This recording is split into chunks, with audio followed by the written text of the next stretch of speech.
Power's gone, nothing's right. Cauldron cold, no more fire. Potions fail, dreams expire. Spirits whisper, call me liar. In the dark, lost desire. Purchase card, echo loud. Through the fog, through the shroud. Mystic force, once so proud. Now just whispers in the crowd.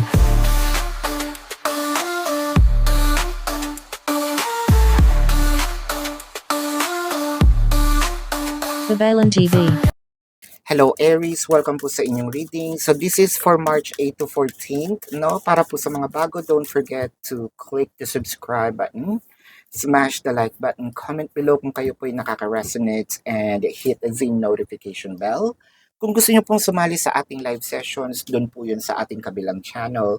That is Babaylan TV. No, yan po ang ating unang channel catered for our international audience. Huwag po tayong matakot, no? Dahil friendly naman po itong mga tao doon, no? Friendly ang community. So I want you to know that this is a general reading. Speaking of general reading, so madami tayong pag-uusapan. Nandyan ang finances, nandyan ang trabaho, nandyan ang, for the most of you, kaya kayo nandito is romantic reading or love life, no? So, kung love life, madami ding aspeto ng love life, no? Doon sa mga may mag-asawa, no? Isa-isahin natin 'yan. Doon sa mga magjowa, ayan. Kung single, ayan, part din 'yan kung naghahanap, 'di ba? No labels, no. Pero kung third party situation, tingnan natin kung meron lalabas ha, or ibang aspeto ng buhay. Syempre, i-discuss natin yan. So, you may resonate with the entire reading or you may resonate with some bits and pieces of the reading. Take what's only yours. So, simulan na natin. Aries. So, parang hilong-hilo tayo sa ating sa mga nangyayari sa buhay natin. Nandun yung passion natin, yung drive natin. Pero bakit parang medyo magulo, no? Either magulo yung mga signs, instead na paayos, instead na papunta tayo sa maayos, parang nag-iiba, no? Nag-iiba ang tingin natin. Parang siguro sinasabi natin sa sarili natin, pinapahamak ko ba yung sarili ko? No? Kasi with the Seven of Wands in here, Page of Wands, Two of Swords, the Page of Cups, chances are siguro sinabi mo dito, sana pala hindi ko na nakita, hindi ko na meet, sana hindi ko probably nakita online, no? There's something about online for a few numbers of you. Umpisahan natin yan sa ating finances. Finances, siguro, meron tayong mga nakikitang bagay sa online. Yung marketplace, ayan. Siguro sana hindi ko na lang siya nakita, no? At para hindi na ako nakapag-invest, hindi ko na nailabas yung pera, no? Kasi parang sa gigil ko, no?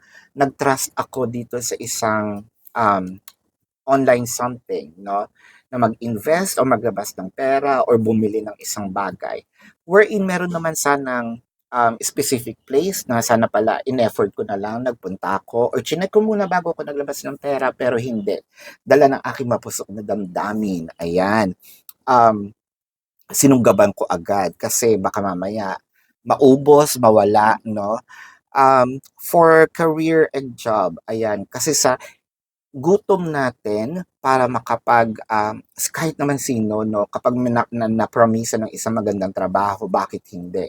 So for a few numbers of you, siguro baka, merong job description dito, lalo na yung mga nag-abroad, no, na pag pumunta ng ibang bansa, iba na pala yung job description. So, parang hindi naman ito yung in-applyan ko, bakit ako napunta sa ganitong sitwasyon? Sana pala i-chinek ko munang mabuti. Yung iba siguro nagkaroon ng problema sa kanilang agencies. Anong tawag doon? Yung iba siguro nagkaroon ng illegal recruitment, no? Kung romance naman ito, bakit kasi nagpadala ako sa bugso ng damdamin? Ayan, so this goes with any type of relationship, no? Mag-asawa, magjowa, nandito yung sabihin nating no label, third party situation. Ngunit iba pagdating sa single, no? Sa single naman, siguro sinasabi niyo dito sa sarili niyo na bakit ba wala pang juwang-juwa na ako. Bakit wala, no? So with the Temperance, the Two of Wands, Four of Pentacles, and the Sun. So parang we're still trying. Siguro meron tayong mga plano na sinasarili lang natin. With the Sun, I think na mas maganda nga siguro na wag muna tayong magsalita. No, kahit kanino wag natin munang i-share. Ang pinakamaganda niyan is we take action instead of prolonging the agony of waiting. No? Kung finances ito, siguro we are trying to probably save some, no? Ngayon, or probably meron tayong kukuha tayo ng mga sidelines, no?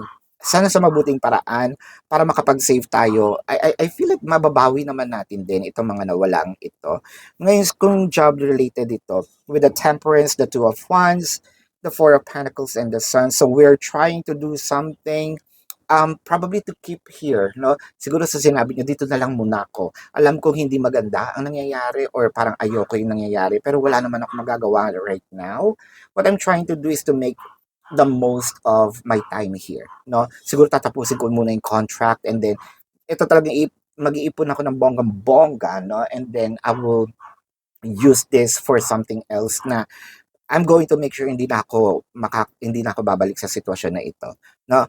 Kung romance naman ito, ang nakikita natin is you're trying to save the relationship, no? Siguro sinasabi mo there's hope in here. Kung single, no, ang nakikita natin dito, you're trying to date or you're removing yourself from the dating scene muna. I'm focusing on myself. Now, with the Seven of Wands, the Queen of Cups, the Page of Wands clarified by the Four of Swords, the Two of Swords clarified by the Queen of Wands, Page of Cups clarified by the Four of Cups. So, ang iniisip mo dito, ayoko mag-focus no, dito sa mga negativities. Oo, hindi sa nagbubulag-bulagan ako. Alam ko may problema, pero nandiyan na nga yung problema no? Anong gagawin ko? Magmumukmok, no? Diyan pa ba ako magfo-focus? Siguro ang pinakamabuti dito is humanap ako ng solusyon. Yes, nakakapagod. Yes, parang nawawala yung sama ng kumbaga, nawawala yung kumpiyansa ko sa sarili, no? With the Queen of Wands, gusto kong kumausap, pero wag na lang muna baka makasama. So when it comes to finances, siguro sinasabi mo dito, siguro kailangan ko ng maraming lakas, no? Wag ko na lang muna sigurong intindihin kung nasaan ako ngayon para mas makapag-focus ako doon sa solusyon. No, when it comes to the job, yeah, siguro meron ako mga bagay na kailangan i-enhance pa sa sarili ko. Siguro kahit ayoko dito, siguro matututunan kong mahalin, no? Nakakapagod, yes, pero hindi ko ipinapaalam. Ang sa akin lang, sana makapunta na ako doon agad, doon sa pag-finishing of contract, no? So kung romance ito, ang nakikita natin is, yes, mahal mo yung tao, pero parang tinatamad tayo ngayon dahil hindi nga maganda yung nagiging resulta. Kinausap mo pero parang dinedma, no? So with the Temperance, the Hierophant, the Knight of Pentacles, Four of Pentacles to the Eight of Wands, and the Three of Swords. So parang ang nakikita natin dito, kasi meron ditong heartbreak. So, chances are, kung ano man itong mga nawala, no, hindi man natin makuha ng buong buo, hindi man natin malagpasan, no, ang nakikita ko dito, nandun pa rin yung mga panghihinayang, nandun pa rin yung mga part na sana hindi ko ginawa, yung mga part na yung mga part na kahit papano ay nakapagbigay sa atin ng leksyon. So I think that this is the time we're in. Hindi ko sinasabi na we are failing. Ang sinasabi ko dito, meron pa rin mga heartbreaks, no? Ngunit subalit the top what? Ayan. Let's put this into our let's charge this to experience na wag tayong maging mapusok, no? Mag-isip munang mabuti bago sumabak sa isang gera. With the Three of Swords in here, katulad ng sabi ko, charge this to experience. Yes, meron pang konting mga kahit papano pain, but then again, if you're going to look at it in a different perspective, sabihin natin nag-enroll na lang tayo, no, sa isang school at kung ano yung natutunan natin dito, ang tawag doon, enroll natin. Yon. Pero hindi man natin nakuha yung lahat, meron din namang bawi. So kahit papaano 'no, kahit papaano kung kunyari kung walang tubo, siguro nakuha mo lang siya break even and that's good enough. Yun nga lang, nakapaghirap tayo 'no, merong mga efforts pero okay na rin kaysa sa wala, 'no? So tingnan natin dito, I love you to the moon and back a million times. So ayan, gusto ko lang po ipaalala sa inyo na dun po sa ating kabilang channel na Babaylan TV, dun po tayo nagla-live ha. So pwede kayong sumali doon. Kung meron kayong mga katanungan, doon nyo po sumali kayo sa live sessions. Kung hindi po nyo maabutan yung live, pwede naman kayo magtanong dito sa ating comment section as long as yung question po is answerable by yes or no. Pero kung hindi kayo papatulugin ng yes or no lang na sagot, dumiretso po kayo doon sa ating website. There is a link. Click the link, you will be routed to my website. Nandun po yung information, name, number, QR code, amount per question for your reference. No? So, take advantage of the 4 questions plus 1 dahil discounted po yun. And if you want to book a private reading, nandun din po siya. No? So, I love you to the moon and back a million times. So, siguro dun sa mga romances, no, nandun yung part na kahit anong gawin, nandito na ako sa sitwasyon, mahal kita, oo. Siguro dadating din yung part na malalagpasan natin tong lahat, no? This may be a pace, pero nangako na ako sa sarili ko na I will stay in this connection through thick and thin, kay kasal o hindi, no? Tingnan natin ang message sa'yo ng universe. Your life is about to start moving quickly in some areas. So, katulad nga yung sabi ko, hindi sinabi dito na all of the areas, some of your areas, no? So, ibig sabihin, hindi man lahat, at least move into a positivity. Events that seem to have been on hold suddenly propel forward. So, hindi man natin inaasahan, bigla itong mag-move. Bigla-biglaan.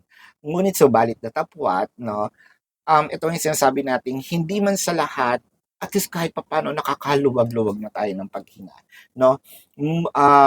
Move with the flow and be mindful of what needs your attentions most.